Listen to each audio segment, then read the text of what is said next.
Hey everybody, welcome to Musical Reviews with Mr. B, where we review the musical ideas we learned about in our instrument lessons throughout the year. Today we're talking about building time signatures. We're going to focus today on the top number of the time signature. Now, it's best if you've already watched the review video called Meter versus Time.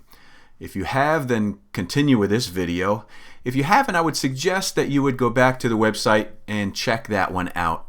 It's going to be helpful if you see these review videos in order. All right, so let's move along here. Time signatures. So we've talked about these before. Time signatures are built of two numbers, right? A top number and a bottom number. Top number and a bottom number, and this time signature has a top number and a bottom number as well. We're not going to talk about the bottom numbers today. That's another video. Today we're looking at the top number of the time signature. And the way I'd like us to think about this is to envision a house. Okay? The house is going to be the song itself, the piece of music.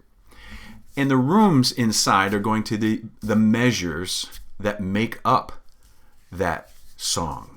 Okay, so the house is the whole song, and each room is a measure within that song.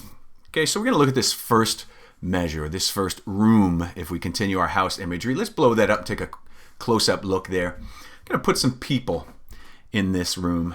Now, rooms are built to fit so many people, and this room is going to be able to fit 4 people. Shoulder to shoulder, our room is now full. We can count those people 1, 2, 3, and 4. All right? So our time signature tells us that there are only so many beats allowed in each measure. And I want to visualize that by showing you that only so many people will fit in this room. Okay? We can't put any more in. There's no room. And likewise, we don't want to have less than 4 either, because our room is then not complete. So we want to make sure we have 4. No more, no less. Okay? All right, now that we've filled that room, let's take this room back down to the house size here. And there's those 4 people in that first room. We can fit 4 people in the next room as well, and the next room, and the next room. So each of these rooms holds 4 people, and we can say we have rooms of 4 in this house. Okay? Rooms of 4 in this house. So each person represents a beat.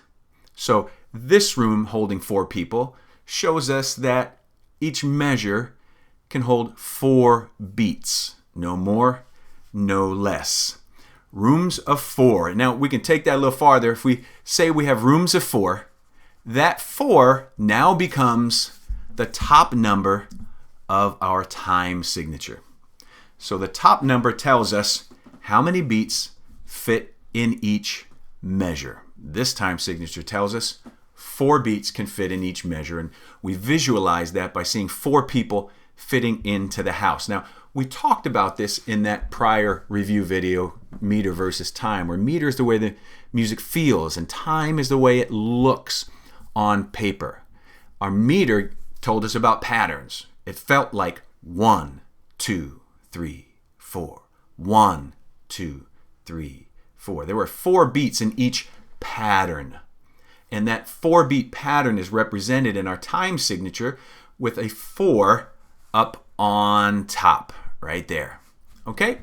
So that's our meter versus time, and the pattern of the meter tells us what the top number of our time signature is. All right, let's try another example. Let's go back to our house. Let's bring that first room up again, and let's put some more people in. You can see already, we're only going to fit 3 people in this room. These rooms are built for 3 people. Can't fit more than 3. And you can't have less than 3 because then our room won't be complete. Every room must be complete. Let's bring that back down to the house level again. That room holds 3 people. That room holds 3 people. Every room in that house holds 3 people. So we say this house has rooms of 3. Rooms of 3. Now, if we bring that back to our how the music works, we're going to say these rooms or these measures can fit 3 beats. So now 3 becomes the top number of our time signature, and that time signature could be 3/4, for example.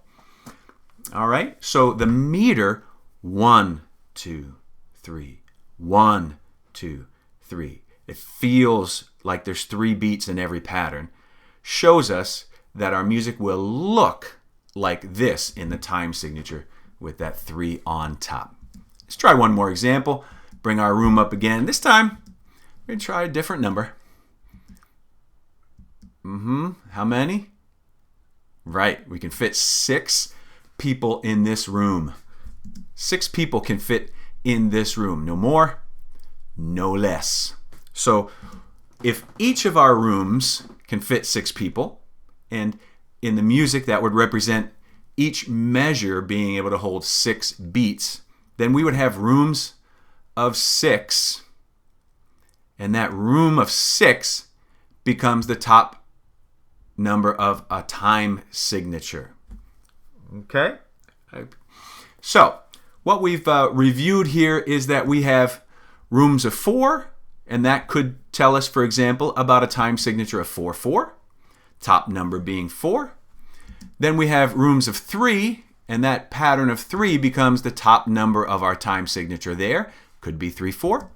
And then we have rooms of 6, could represent a time signature of 6/8. All right? Now, the time signature of 6/8 is a little special. We'll have another review video coming up soon talking about some special types of meters. But this gives us a general idea of what the top number of our time signature represents and how we come about that. Feeling the meter, how many beats are in each pattern, and then turning that into what we see with our time signature and how the music works. So that's reviewing building time signatures, specifically focusing on the top number. We'll have another one coming soon about what we can learn about the bottom number of a time signature. So look out for that one. In the meantime, keep practicing. See you again soon.